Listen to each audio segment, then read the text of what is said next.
Well, there's a new rumor out there, Mark Fernandez, Mark Sidious, as it were. Yeah, I love rumors. I'm going to throw it your way because everybody's talking about it. They might talk about it on the regular Jedi Council, but I wanted to get your thoughts on it because it happens to be potentially a character that you know and love.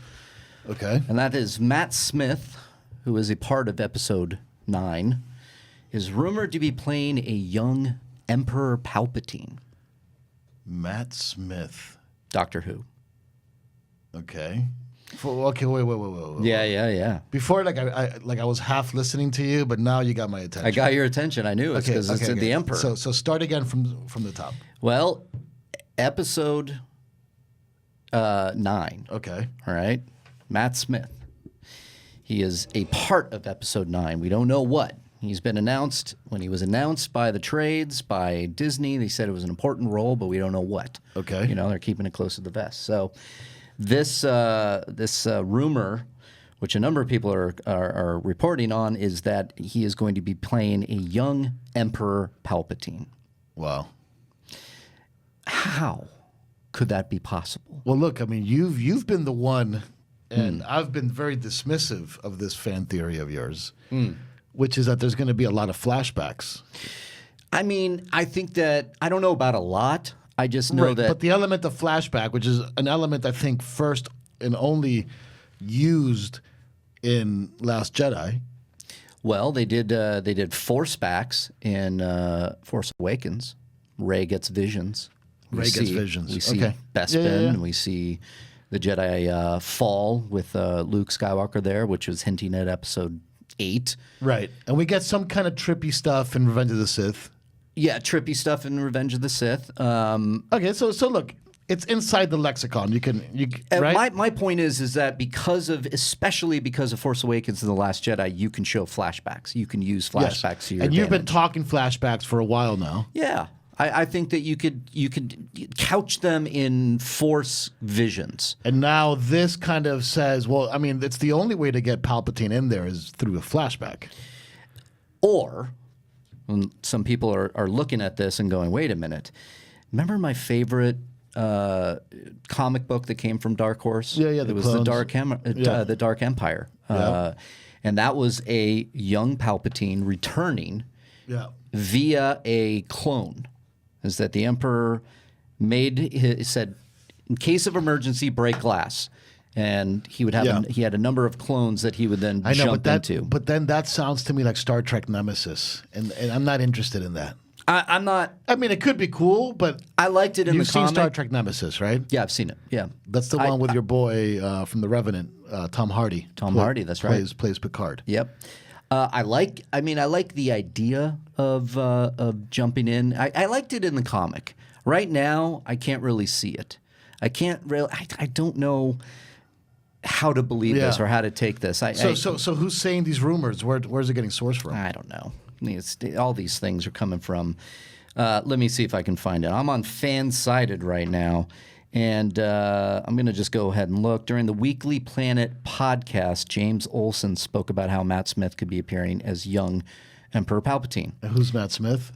I don't know. Who knows? Yeah.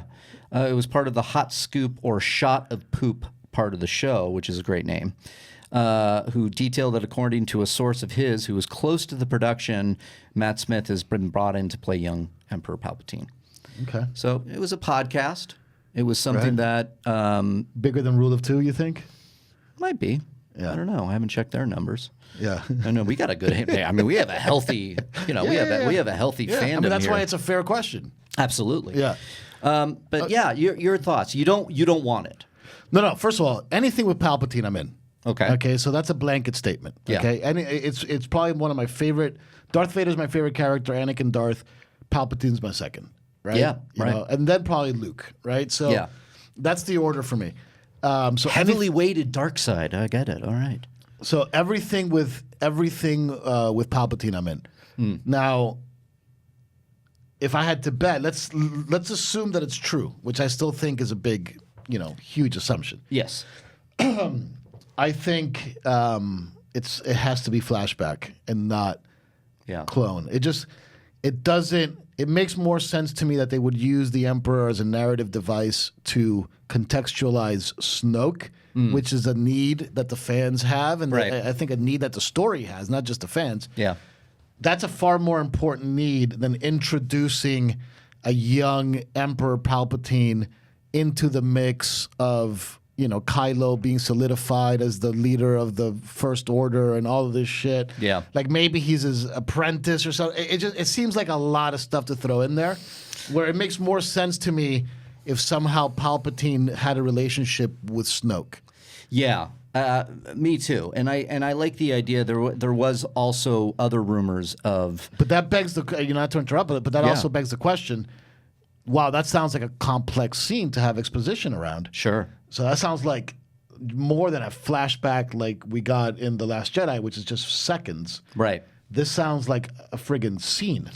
Yeah, and to go back, there was a rumor at one point that, and again, sorry for not sourcing some of these because it's just there's a lot that comes out. I'll source it here, but I do remember one rumor saying that that perhaps the Emperor would appear in a hologram, and that that could be a way he does it. The Emperor, but why young? Because Ian McDiarmid is still around. Yeah, there's no context. He's ready to this. To play. He's ready to act. Yeah, there's no context to this one in particular. It's just that their source is saying he's playing the young Emperor Palpatine, which we do know that they have motion capture technology and that de-aging technology has worked in the past with Marvel. They brought back Tarkin in Rogue One. Why wouldn't you just use Ian McDiarmid? It doesn't make sense. Yeah. If it's true, which I think is a huge if, it screams of flashback. Yeah. It could be flashback for me. I personally don't buy this. Yeah. I don't buy it at all. I think Matt Smith. Me either. I mean, look, it's wishful thinking for me because I want the Emperor in the mix, but yeah, I don't buy it either. I've heard he is. Our own Christian Harloff is hearing things. They talked about it on Jedi Council a couple weeks ago, so check that out if you want to kind of get their thoughts on it. I think that maybe there is going to be a scene, but like a hologram. I think it's more to do with that than a big full part of Emperor Palpatine. Which is a shame because that's also very consistent with how they craft these new movies, right? Yeah. It's just like these little momentary scenes, not a lot of development, not a lot of right. So that's the rumor there, but we want to talk about something else for Rule of Two, which we're going to get into right now. Welcome, one and all. It is episode 14, Rule of Two. This is the official spinoff show of the Jedi Council Podcast One feed. We are here every Wednesday for your listening enjoyment. I am Mark Yodi Riley, a.k.a. Darth Rylis, joined always by Mark Fernandez, a.k.a. Mark Sidious. How are you, sir? I'm pretty good. I'm better today. I'll be honest with the listeners out there. I'm a little under the weather. It's going around. I'm a little under the weather. So this hopefully will be like my Michael Jordan flu game podcast. So that'd be great. Yeah, I'm not altogether there, but I thought about not doing the show. Yeah. But then I thought, you know what? For the first time, I think, since we've started this show, I honestly felt like if I didn't do the show, that there would be listeners that would be disappointed. I've already received a number of tweets today about where is Rule of Two today. And we are recording a little late. That is, by design. The two of us love talking Star Wars, but also by design in our jobs and our daily jobs, we have a lot to do. So sometimes we'll record a little bit late. Sometimes we'll be right on schedule. But you're going to get it. We're going to shoot for it every week so you guys get it. So thank you for that. It was a great episode last week, episode 13, where we answered your fan questions. Yeah. Great questions, by the way. They continue to come in, so feel free to hit us up at Riley Around, at Mark Fernandez on Twitter. Just hashtag Rule of Two. We might answer some, a whole show. Maybe throw a hashtag Rise. Yeah, and they have been doing the Rise hashtag, which I love. But you can get it on the Podcast One Jedi Council feed, which is official. You can also get it on Collider Podcasts, see it on video, which we are now. But let's get into this because, Fernandez, you introduced me to a video. Yeah. And somebody, two people tweeted me about it. Jeremy Johns was here, for the Schnepp for memorial. Schnepp's memorial. And he couldn't stop talking about it.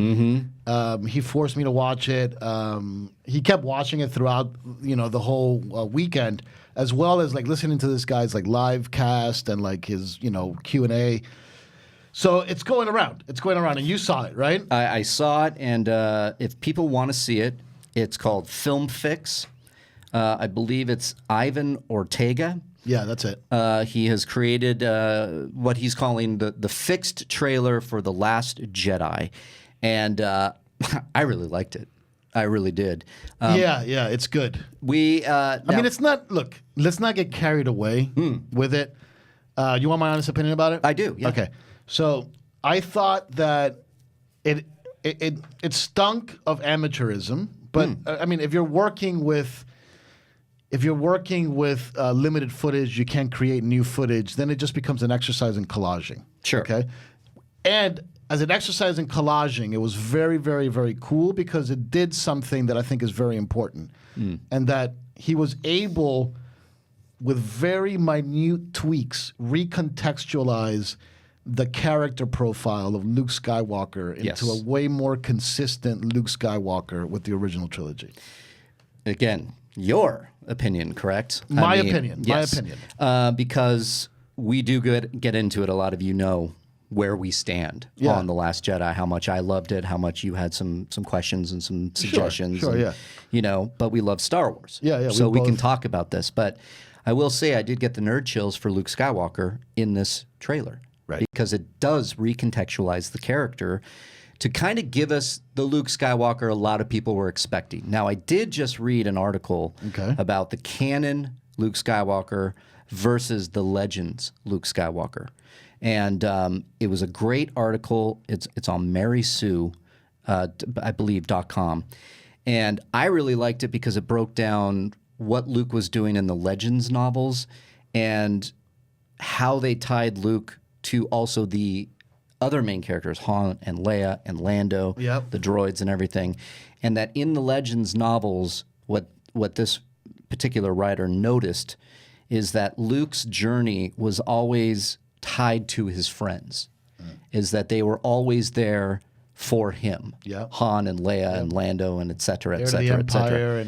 Heir to the Empire, The Last Command, some of the books that started Dark Force Rising, all these different books out there, even the comics that I mentioned up top, Dark Empire, they're all working together. That's a fair POV. And even when tragedy was striking, because there are echoes or there are similarities in Legends that we've seen in the new canon movies, i.e. his Han and Leia's son, Jason, falling to the dark side and becoming Darth Caedus, I believe his name is. And then the sister, the twin sister, having to ultimately kill Spoiler warning. the brother. Sorry, spoilers. I mean, if you haven't read the books by now, well, they're not canon anymore, so why would you? I don't know. But the thing that stuck with Luke more so than his pupils or his Padawans was that his friends were always there. But then you look at canon, what happened? And a lot of people don't bring this up, which is interesting to me. People had problems with Luke Skywalker. But you know who did some very big swings in the opposite direction? Han Solo. Took off. Left his family. Went to go be the scoundrel that we all knew him. Smuggler, all that kind of stuff. Because he was so upset about his own son Ben Solo falling to the dark side. Leia continued her role in politics and becoming a general and all that kind of stuff. But everybody went their separate ways. That's true. Again, that's JJ. It's JJ and Lawrence Kasdan. That's what they set up in Force Awakens. Yeah. It's just, and that's something that they pointed out. To your point, it's the opposite of how canon was being developed for the last 20, 30 years. That was the point of the article, is just how different the Legends kept Return of the Jedi, Empire Strikes Back, the relationships that Luke forged with Han and Leia, kept that intact throughout 70-plus books, I'm sure. So, but I loved the idea that this writer went in and said, hey guys, JJ and Lawrence Kasdan started this trajectory. Luke vanished. Han went his way with Chewie. And Rian Johnson had to pick up that thread and run with it. And so he did, and which has always been my point, is that everybody really blames Rian Johnson for this when you have to really look at Force Awakens. J.J. Abrams kind of started that thread in that story. Yeah. Rian Johnson kind of saw it through. But anyways. So given all of that, and all of that makes perfect sense. Yeah. Do you think they made, first of all, do you think they made the right decision? The right decision for Luke and all this kind of story stuff? I think it was an interesting choice. I can't call it right or wrong. Right. Because it's the storytellers. That was their decision they made. Now, I liked it from a movie standpoint because it subverted my expectations. Because I, like many people, walked into the sequel trilogy going, we're going to see Han, Luke, and Leia together kicking ass. Yeah. Just like the Legends books. And would that have been so bad, though? No. I think it would have been great. Yeah. I think that if there was, for me, a little bit of critiquing, I would have loved to see Han, Luke, and Leia all together. I really do wish I would have seen that. Everybody did. But again, we've been through this. The idea of Luke, especially, my one tweak there is I would have had Rey and then pick up Luke at the end of The Last Jedi and have him live. So, all right. So, given that The Force Awakens is The Force Awakens, because at the end of The Force Awakens, he did leave Luke.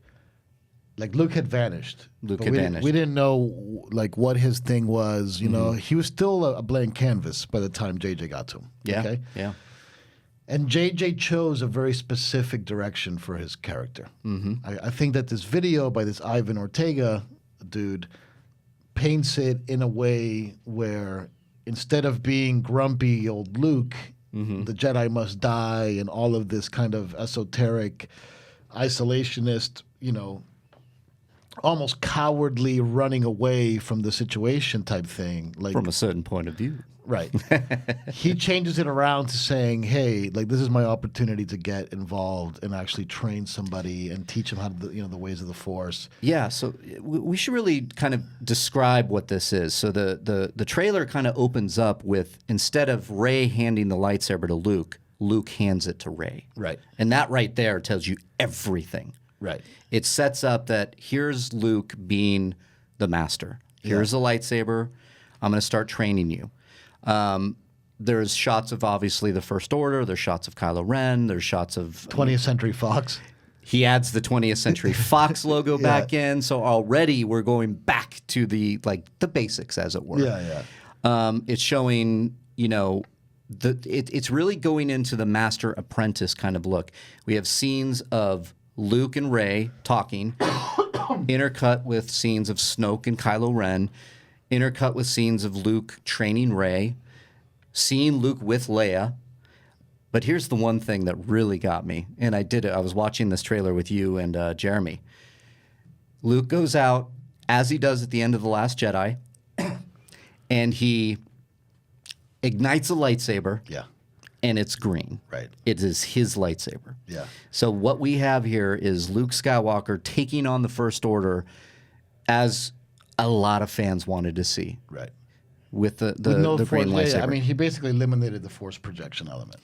He got rid of the Force projection element. Yeah. Now, here's where I'm going to poke a hole in this, or at least offer my 2 cents. Sure. Again, same scene. He's standing in front of a ton of AT-ATs, TIE fighters, all these ships right in front of him. Wouldn't the same kind of idea thing happen where Kylo Ren says, fire everything you have on that man?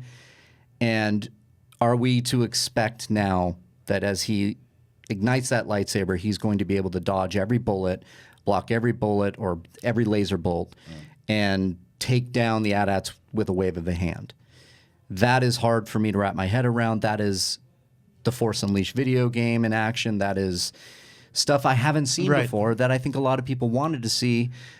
I'm TBD on my complete thoughts on it, but I think it honestly would be easier for people to swallow or have swallowed him having enough Force power to not let the laser bolts affect him Are we talking like Matrix stuff, or kind of like that kind of stuff where it's like Kylo Ren did it in Force Awakens? But it all goes back to a great line that Count Dooku says, right? Like this can't be decided by our knowledge of the Force, right? But it must be down to our knowledge of the old lightsaber. Yeah, I love that. Because like mano a mano, right? Like the Force is very powerful, and you can shoot me with all these things, and you're not going to get me. I'm just like I'm able to dodge that. Right. You want to get me, you got to go at me mano a mano with a lightsaber. Which it does hint at, because then we do see Kylo Ren get off of the AT-AT and face Luke Skywalker. It's a great moment. If you guys haven't seen it, I highly recommend it. People added me at it, so I know 2 people had already asked us our opinion of it. My opinion of it was that it just shows that Disney needs to listen to us. Not us as in Riley and I, but us as like the fan base. Not that we need to that the tail wags the dog or anything like that. Right.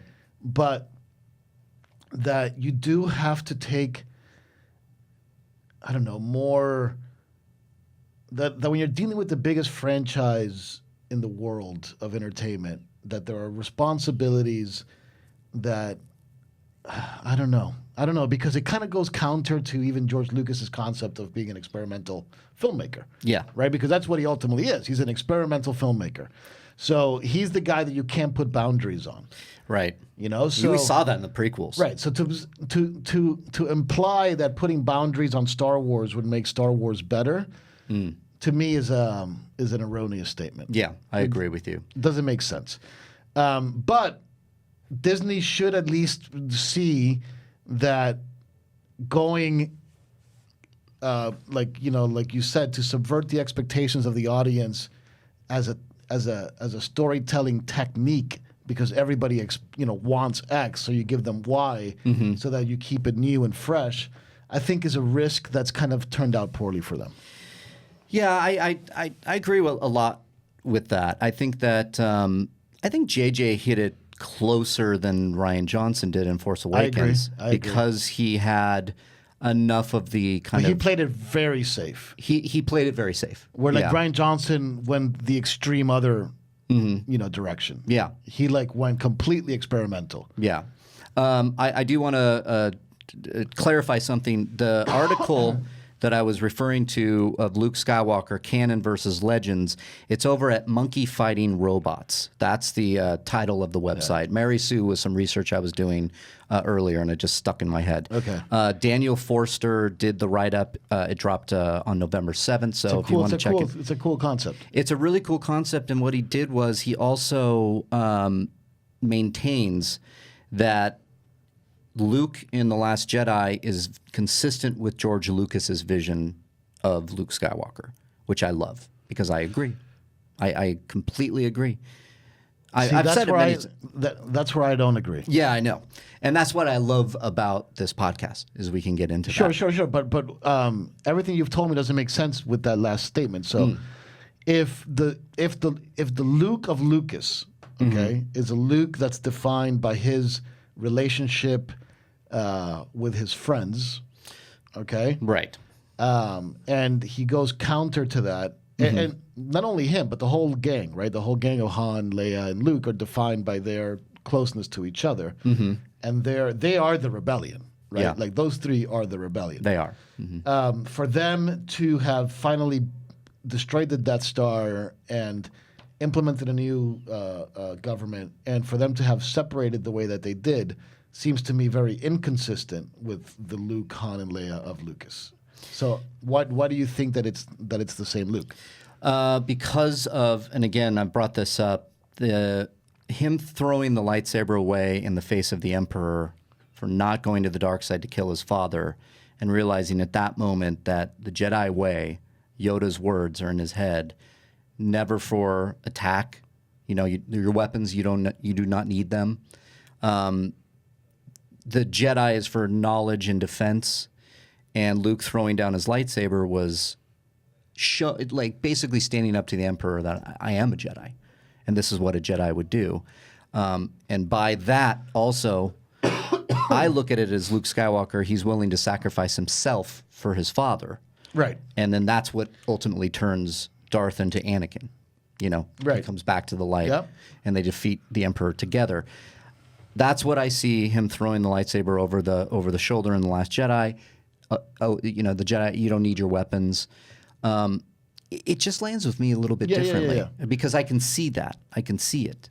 I can track that. But to your point, wouldn't the Luke of Lucas lore be more concerned about keeping his nephew safe rather than just giving up on him? Here's another point on this monkeysfightingrobots.com, which, again, I love this, the title of this website. Yeah. Is that obviously he's trying to rebuild the Jedi Order, and one of his pupils turns, Ben Solo, and destroys it. And what they posit, as it were, is that once that happens, it's so bad that it breaks up the friendships. Han goes his way with Chewie to start smuggling again.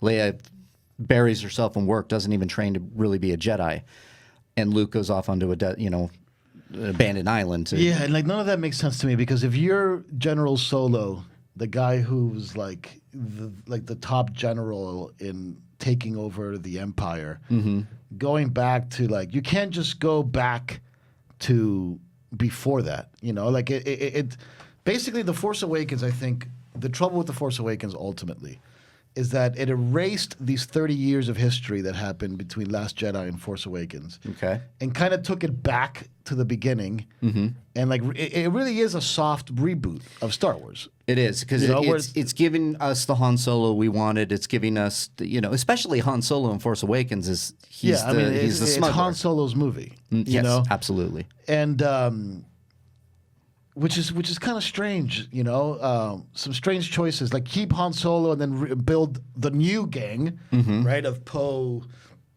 Rey, and Finn.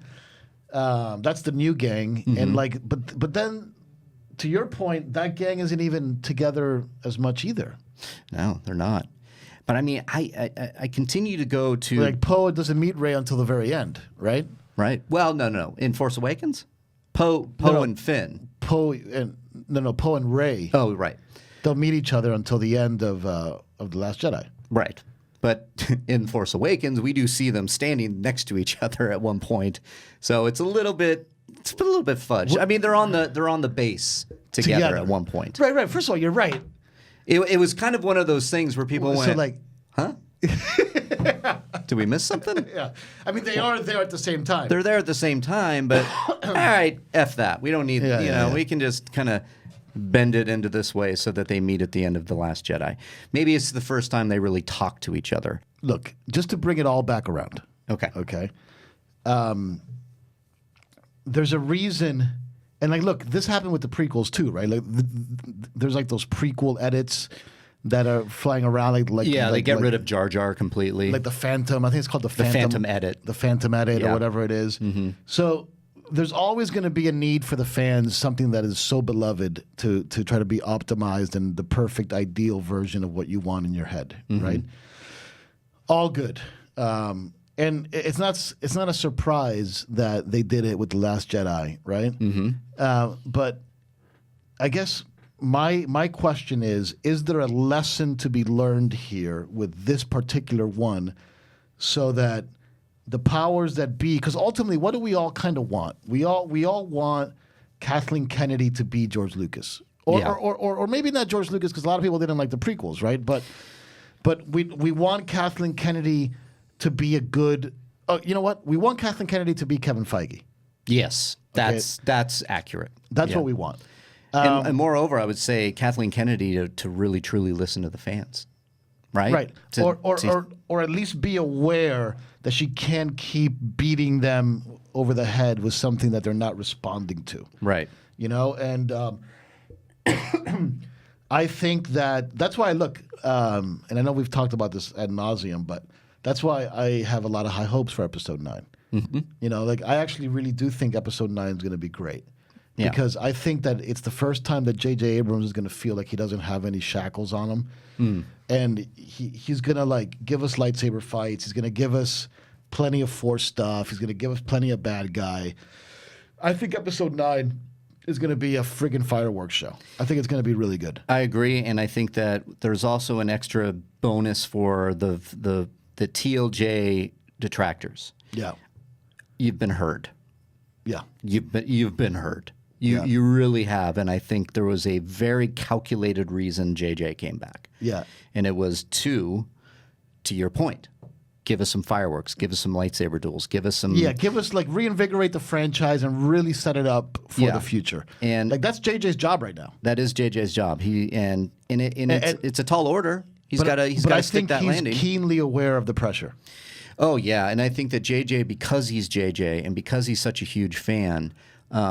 now remember, I met JJ and spoke with him about Star Wars before he even did Star Wars. Right. I was able to meet him at the Star Wars play that I did. He came in and just gushed about what we did because, as to use his words, you're a bunch of kids in a backyard right now. Yeah. And that's Star Wars to me. And so I think that the idea of him coming in to finish what he started can only be a good thing. Yeah, I agree. I'm very excited about it, and I think it's going to set up Star Wars for the future. And I think he understands the challenge.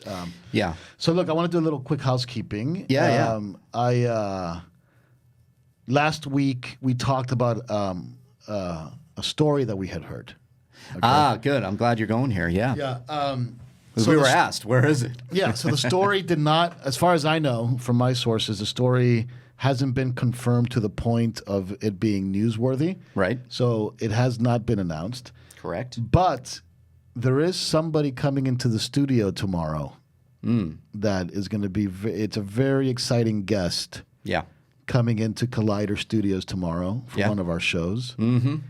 So stay tuned because this is a big guest. This isn't like, this isn't, the dude, this is one of the big boys. Or girls. Or girls. This is A-list. This is A-list. That's a better way of saying it. This is A-list, and you might be able to do some detective work. Why are we bringing it up on a Star Wars show? Right. Well, there it is. Yeah. There it is. Yeah. You'll see. Keep your eyes on Collider Video. That's all we'll say. But to your point, the housekeeping about that story. Yeah. I think it's only a good thing because it means there's some vetting going on. Yeah, and it has to be. And it has to be. Before you report on stuff, you got to do, you got to triple check, you got to make sure it's real. Yeah. There's no fake news going on here. No, there's no fake news here. And keep your, all we'll say is, because we will talk about it once it's out there. If it gets confirmed. If it gets confirmed. It might not. So. Let's be completely honest. If this turns out to be a dead end, it's not going to go up. Right.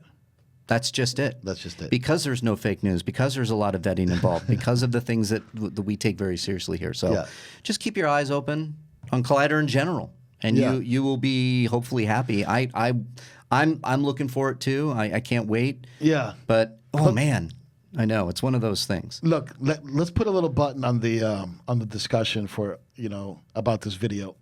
Yeah. For me, my final takeaway was that it proves a point that there's a chord to be touched in the fan base that wanted a Luke that was very consistent with the character evolution or the character traits that he had in the original trilogy. Mm-hmm. That it would have been nice to have seen those in the new movie because it would have created for a heroic, epic character final act that I think we all feel robbed of, And like, even though it's not the greatest trailer ever made, he proves a point that there's an audience that really, really wanted that, And this is the closest thing that they've ever seen to it, and they're responding manically about it. I mean, this guy's YouTube channel has exploded. I'm not sure how many views the video has, but it's about 60,000 right now with over 6,000 upvotes. And so the one I saw actually had more views, so maybe that's a different one. Yeah, I have somebody commenting here. Thank you for doing this. Yeah. Let me see the thumbnail of the one you have. Let's see here. I got to get it back to the beginning. Let's see if it's the right one. I can't find it. Let me just look at this. It's not. Let me see if Anyway, look, check out the video. Maybe not a great topic for a whole episode, but maybe not the worst topic. I mean, like, is there anything going on in the world of Star Wars news? Anything fun? Well, we kind of talked about the rumor. The rumor, really, there's not a lot of news out there with Star Wars. There's a lot of speculation going on. There's a lot of leaks. There's a lot of rumors. Emperor seems to be taking a lot of the people's, attention, as it were. Yeah, it seems like almost like wishful thinking too, right? Like people, it's funny because the sequels have done wonders for the prequels. Yeah. It's just like how now, not to get into politics, but like how certain presidents make other presidents look much better, or like we used to rag on him, but wow, now he looks pretty good now, right? Right. Yeah, it's weird that contrast between the old and the new. If look, and people don't like change, period. So no. It doesn't matter what it is. It could be great. If people don't love it, they're going to react negatively against it. But yeah, like episode 9, and like right now, every time we do this show, I get more excited about episode 9. Yeah, when you start talking about it and the possibilities, but I couldn't be more excited. But what's interesting, I'm noticing again. Here we go again, and we do this. I mean, we add to the conversation. We speculate endlessly as well, because at the end of the day, we're fans. Yeah. But at the same point, I know that I need to pump the brakes sometimes going into the actual movie. I don't want to get too caught up on some of these rumors and hope that they come true, because you start to build it in your mind what this movie is going to look like, and then when it doesn't match what's in your head, you can be disappointed, which I think we saw that. You get irrationally upset. Like Star Wars, negative Star Wars fan reaction is not reasonable. No. Because it's not reasonable for me. Like the way I react to it and the amount of thought and energy that I put into it, it's not reasonable. Yeah, and so here we are again with all the rumors going out there, and there is still the fever for Star Wars. Here's this Palpatine rumor. Yeah. And now people are gobbling it up. And hopefully, a word of caution, if the Emperor doesn't appear, I don't want you to go in and go, this movie sucks. Yeah. You know what I mean? I think we need to be careful about that, because only the filmmakers know what they're doing. Yeah, look, I'm not planning on the Emperor being there or not. What they need to do, their biggest responsibility is restore balance to the Force and allow it to be a springboard to the next generation of Star Wars films. Yeah. They need to put a button on it, on the Skywalker saga, whether it's going to be the end or whether it's going to be the beginning of a new saga, whatever they do, it's got to be a launching point for the next 10 years of Star Wars films. Absolutely. It is a tall order, but I think that they can do it because that's what we want and that's what we hope for. But we're going to wrap it up there, guys. Yeah, because sorry, guys. I'm not. We have a sick Sith Lord that we have to deal with, but other things are awaiting. We wanted to get this one in for you guys because give you a little bit of a taste, give you a little bit of speculation. Let's do this. Throw out some Twitter questions at us. Drop in your comments right now. What do you want to see in Episode 9? What do you expect to see in Episode 9? And what does Episode 9 need to do to unite the fan base again? Yeah. I think that's an important question to ask. And then we'll talk about it next week. We're going to talk about it next week, but this has been Episode 14. It has been Rule of 2. You can find it on Podcast 1. It was Jedi tough to Council. follow up Episode 13. I'm sorry, guys. I got Lucky number 13, right? I got a little sick on this one. But you can find it on the Podcast 1 feed. Drop in some comments. Why don't you rate, give us a nice 4 to 5-star rating on the Podcast 1 Jedi Council feed. It is Episode 14, dropping every Wednesday. That's right, Wednesday. I am Darth Rylas. That is Mark Sidious. We're here every Wednesday. I'm thinking of the Riley Roundtable, which is every Thursday. And we will see you next week for an all-new episode where we'll get a little bit more deep and a little bit more sweaty. We'll see you then. Less sweaty, less feverish, though. Less sweaty, less feverish. That's right. Hope you enjoyed this nice little soft episode. We'll see you next week. Bye-bye now. Rise.